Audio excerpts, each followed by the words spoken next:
ನನಗೆ ಎಷ್ಟು ಇಷ್ಟ ಆಯಿತು ಅನ್ನೋದು ಇಂಪಾರ್ಟೆಂಟ್ ಅಲ್ಲ, ನೀವೆಲ್ಲ ಹೇಗೆ ಇಷ್ಟಪಟ್ಟಿದ್ದೀರ ಅನ್ನೋದು ಭಾಳ ಮುಖ್ಯ.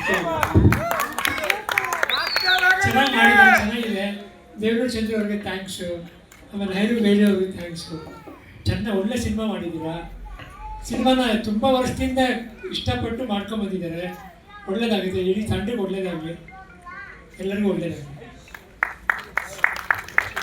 ಮಂಗಳಮ್ಮ, ಸೀನಾ ಅವ್ರನ್ನ ನೋಡಿ ಖುಷಿ ಆಯ್ತಾ? ಒಂದೆರಡು ಮಾತು ಪ್ಲೀಸ್. ಆಲ್ ದ ಬೆಸ್ಟ್ ಹೇಳಿ ಪ್ಲೀಸ್. ಅವ್ರು ಖುಷಿ ಆಯ್ತಾ? ಎಷ್ಟು ಚೆನ್ನಾಗಿ ಕಾಣಿಸ್ತಾ ಇದ್ರು, ಹಳ್ಳಿ ನಾಡಿನ ಹುಡುಗನ ಥರ.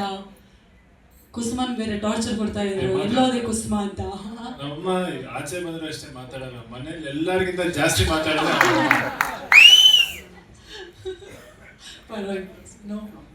S, you are right. I know. ಈಗ ಅಣ್ಣನನ್ನೆಲ್ಲರೂ ರೋಲ್ ಮಾಡೆಲ್ ಆಗಿ ನೋಡೋದು ಪ್ರತಿಯೊಬ್ಬರು ಕೂಡ. ವಿನಯ್ ರಾಜ್ಕುಮಾರ್ ಸರ್ನ ಇದೀಗ ಟ್ರೈಲರಲ್ಲಿ ಇಷ್ಟು ದೊಡ್ಡ ಪರದೆಯಲ್ಲಿ, ಅಂದರೆ ನಮಗೆ ಸಿನಿಮಾ ನೋಡಿದಾಗೆ ಆಗುತ್ತೆ. ಅಫ್ಕೋರ್ಸ್ ಈ ರೀತಿಯಾಗಿ ನಾವು ಲಾಂಚ್ ಮಾಡಿದಾಗ ಸೀನಾ ಆಗಿ ವಿನಯ್ ರಾಜ್ಕುಮಾರ್ ಅವರು ನಿಮಗೆ ಎಷ್ಟು ಇಷ್ಟ ಆದರು, ಹೇಗೆ ಅನ್ನಿಸ್ತು ಅಂತ? ಎಲ್ರಿಗೂ ನಮಸ್ಕಾರ. ಶುರು ಮಾಡೋಕ್ಕೆ ಮುಂಚೆ ಫಸ್ಟು ಇದನ್ನ ಆ್ಯಕ್ಚುಲಿ ಇನ್ನೊಬ್ರು ನೆನೆಸ್ಕೊಬೇಕು. ಈ ಸಿನಿಮಾ ಶುರು ಮಾಡಿದ ಪ್ರೊಡ್ಯೂಸರ್ ಬೇರೆ, ಇವಾಗ ಈ ಸಿನಿಮಾ ರಿಲೀಸ್ ಮಾಡ್ತಿರೋ ಪ್ರೊಡ್ಯೂಸರ್ ಬೇರೆ. 8 ವರ್ಷ ಆಗಿದೆ. 8 ವರ್ಷದಲ್ಲಿ ಏನೇನಾಗಿದೆ ಅಂತ ಪ್ರತಿಯೊಬ್ಬರಿಗೂ ಗೊತ್ತು. ಆದರೆ ಈ ಸಿನಿಮಾಗೆ ಒಂದು ಶಕ್ತಿ ಇತ್ತು, ಈ ಸಿನಿಮಾಗೆ ಒಂದು ಉಸಿರಿತ್ತು.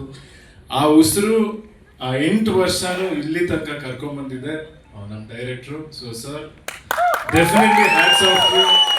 ಈ ಜರ್ನಿ ನಾನು ಹೆಂಗೆ ಮಾಡಿದ್ರಿ ಗೊತ್ತಿಲ್ಲ, ನೀವು ಎಷ್ಟು ಕಷ್ಟಪಟ್ಟಿದ್ದೀರಾ ನಾನು ನೋಡಿದ್ದೀನಿ. ಇನ್ಫ್ಯಾಕ್ಟ್ ಅವ್ರದ್ದೇ ಒಂದು ಸ್ಟೋರಿ ಇದೆ, ಅವ್ರ ಬಗ್ಗೆ ನೀವು ತಿಳ್ಕೊಬೇಕು. ಈ 8 ವರ್ಷ ಅವ್ರು ಏನೇನು ಮಾಡಿದ್ದಾರೆ ಅಂತ. ಈ ಟ್ರೇಲರ್ ಬಗ್ಗೆ ಹೇಳ್ಬೇಕಂದ್ರೆ ನಿಜವಾಗ್ಲೂ ಏನು ಹೇಳಲೇಬಾರ್ದು. ಎಲ್ಲರಿಗೂ ಹೇಳ್ತೀನಿ, ಈ ಟ್ರೇಲರ್ ನೋಡಿ ನೀವೇ ಡಿಸೈಡ್ ಮಾಡಿ ಸಿನಿಮಾ ಹೆಂಗಿರುತ್ತೆ ಅಂತ.